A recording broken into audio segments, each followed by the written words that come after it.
If you have a Bible and you find it helpful, please turn into 1 Corinthians 15. This is where we're going to be spending our time, even though this is not the text actually.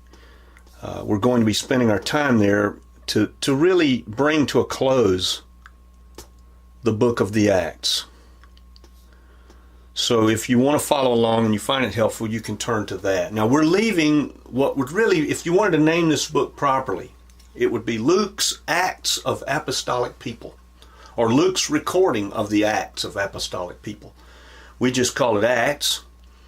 And what I'd like to do today, if it's possible to do it in a short sermon, is to draw together the strings of all of the things that we've learned and leave us with something of the book of Acts that maybe tells us something really concrete about ourselves, about the world, about where we stand as believers, and what we stand upon. Now, before we get to that text, I'm going to give you a kind of a preamble here, outlining some of these strings that I'd like to tie together. Luke has given us really one of the most detailed histories of the ancient world, period. That's just how it is. I know that this is a disputed fact amongst scholars because it's the Bible. People don't like that. There's a certain prejudice there. But again, as I pointed out a few weeks ago, 50 some odd cities. Luke gets everything about his details right. There's nothing in the book of Acts or in his gospel that can be pointed to say he got the history wrong. There's some questions. There are questions. But that's just because we've just not gathered all the information yet. You'll notice something about archaeology that I find fascinating.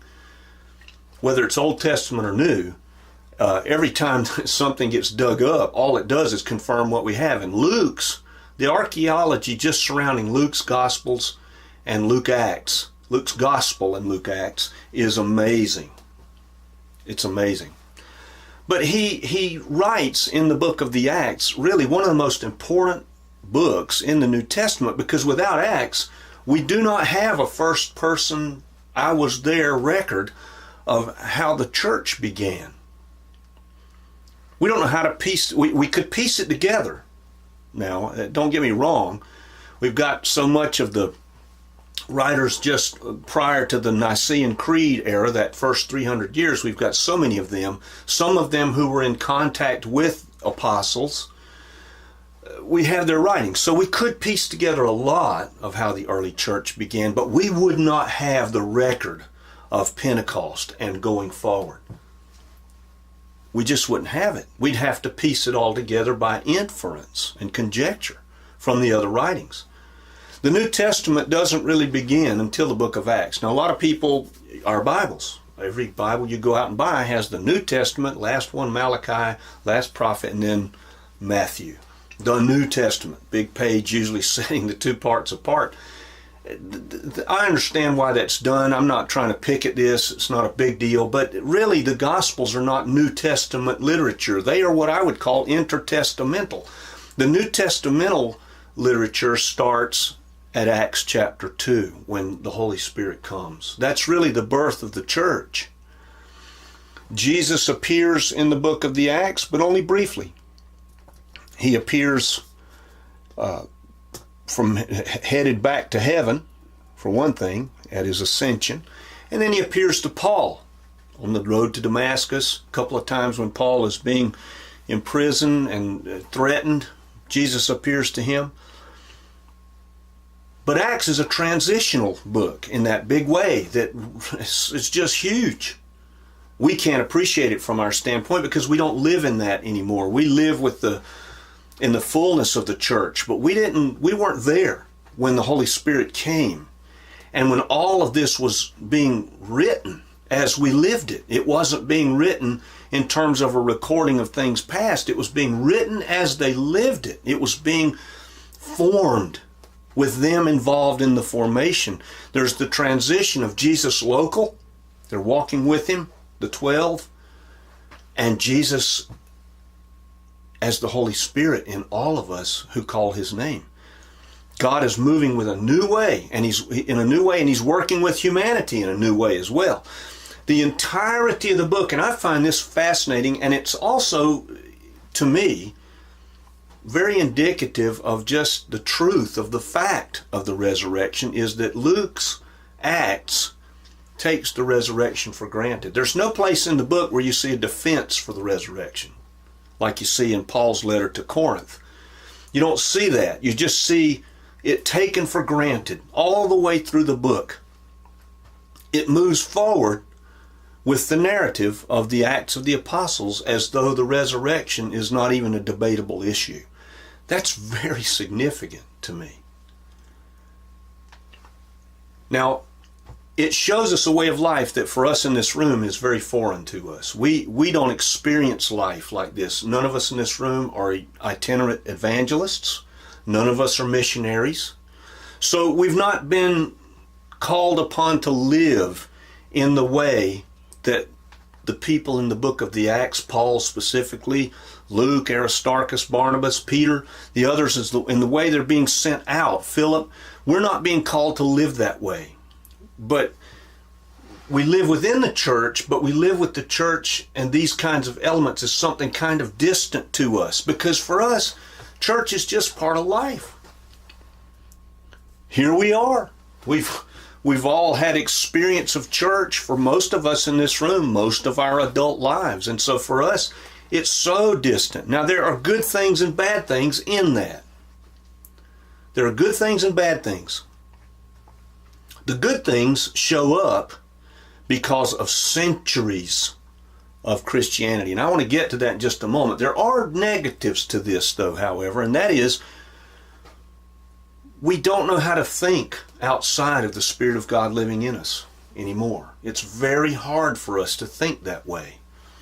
We don't appreciate how hard it is for somebody to hear the gospel cold and to try to understand it sufficiently to come to Jesus. Now, the Spirit of God does most of that calling. Don't misunderstand me. I don't think that the apologetic or the defense or any of it is completely up to us. If it were, we were in a lot of trouble. As the song, It Is Well, speaks so forcefully, just tell the love of Jesus. I mean, there's something about that we have to recognize, no matter how educated, no matter how much we learn, and no matter how well we can present. There is something powerful about the simple gospel that Jesus died on the cross for you because he loved you and because he loved me. But the bad thing about it is we're just too steeped in it. That's not a good thing necessarily. We're so steeped in it we don't know how to relate to people who are not. But there are a lot of good things that I think are important to point to that have come because of Christianity. Christianity, when I say the word the West, I am talking about all of Europe, North America, a good portion of the Americas, Central America, South America, the Western world, as opposed to, say, the Eastern or Near Eastern. Israel would be included in the Western world, even though they are a Near Orient kind of location. They have been thoroughly westernized, as have many cultures around the world. So what I'm saying is they have entered into a changed world. And how did this world become changed in the way that it is? Well, Christianity has changed everything about the Western world. It has softened the Western world in some incredibly positive ways. Let me just give you a perspective here. When the book of Acts were being lived, when they were being lived out, that was the first century of the Roman Empire.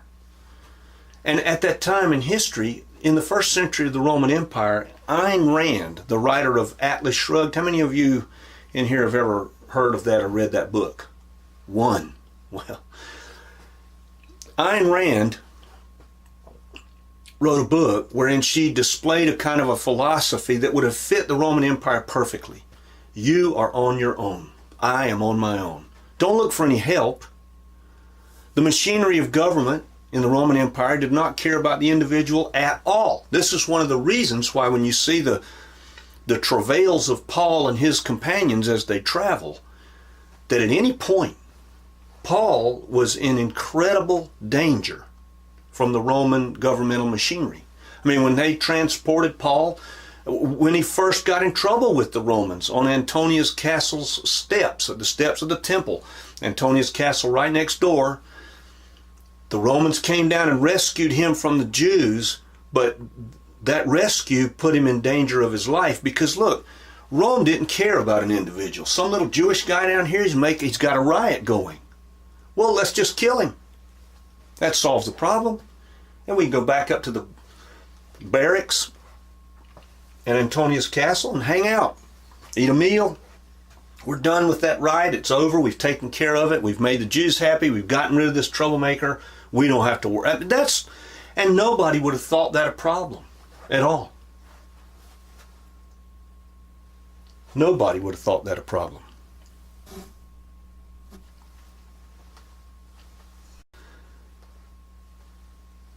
The Roman Empire was a place where you were utterly on your own. And let me give you some examples. Infanticide, very common. Very common. Nobody thought infanticide controversial. Poverty was just a fact of life. And if you were so impoverished that you had another child, oh, look at that, we've got another baby to feed. Well, we can't feed it. Well, just take it out on the road, one of the Roman roads, the Appian Way or some other road, place it off into the bushes someplace, and we'll let it die of exposure overnight, or the wild animals will come and get it. If a person was born as a slave and they lived their whole life as a slave, nobody thought that controversial at all. A family could expect nothing from the Roman government with exception of protection. You had military protection, but that came at a price. The security you had came at a price, and that price was rigidity of law. And in some ways, the law was, you had absolute order, but you might not get justice. You might not get justice because I remember reading in one of the accounts of the rise and fall of the Roman Empire, when you had the great uprising of the plebeians, the plebes, the lower classes, would go to court and they would take some noble to court and they'd lose every time. Why were they losing every time? Because the laws were being rewritten every time they went there. They didn't know that. Now, by the time that this happens, the book of the Acts, the Roman law has been somewhat codified, but still, if the Roman soldiers decided you just made too much trouble and they're going to stick you with a spear and that's the end of you, that's how the report would read when it went to Rome. There would be no debate about it, and they wouldn't hold the soldier responsible for anything like murder. They would just say the soldier's executing his duty to maintain order in Rome. Decisions about your life, and my life, and our families' lives, were just absolutely hard-edged. As I said, if you had too many children, infanticide was acceptable. There was no safety net. So if you fell into deep poverty, and let's say you had teenage children, 12, 13, 14, you fall into deep poverty, you can sell them. And nobody thought that unusual. Sell your wife. And you tell your family, you'd say, I'm selling you to this landowner because he's going to pay our debts, but you got to work for him for a length of time we're not really sure of. And then maybe I can get the farm going again and buy you back. There just weren't any options. And you were literally on your own in the Roman Empire. But Christianity came. And then right in the book of the Acts, you start to see this change in the ethos early on. A deep change. Now, where did that deep change come from? Just from the preaching of the gospel. Well, it didn't come from one place for sure, and that's philosophy. Because the philosophers, you take the big three, Plato, Aristotle, Socrates, wrong order, but you know what I mean. Those three, they didn't care about people in the way that things were going to change to be. They didn't care about it. They spoke of something called magnanimity. That is, the greater person would dip down to help the lower person, but there was no obligation to it. There was no sense of I've got to do this because this is a fellow human being. I mean, after all, Aristotle, who really gives all of us in this room in the West our way of thinking, Aristotelian logic, where if you go out there and you come into a room and you click on the light switch and the lights don't come on, you form a premise in your mind that says there must be a problem somewhere. And so with the lights, and so you start to examine the problem by different experiments until you reach a conclusion, the breaker's tripped or whatever, And that kind of thinking has built the West technologically. But that kind of thinking says nothing about how we ought to be, how we ought to live. As a matter of fact, Aristotle said, hey, let me explain something to you about people. In the child, you've got an intellect, but it's not developed. In the slave, you've got no intellect at all. And in a woman, you've got one, but it's not necessary and it's unused. In other words, he stratified people into these categories. People of other races to the Greeks. If you weren't a Greek intellectual, you really were just a tool. The fact that you sweat and worked a farm in order to feed the intellectuals was just your station in life.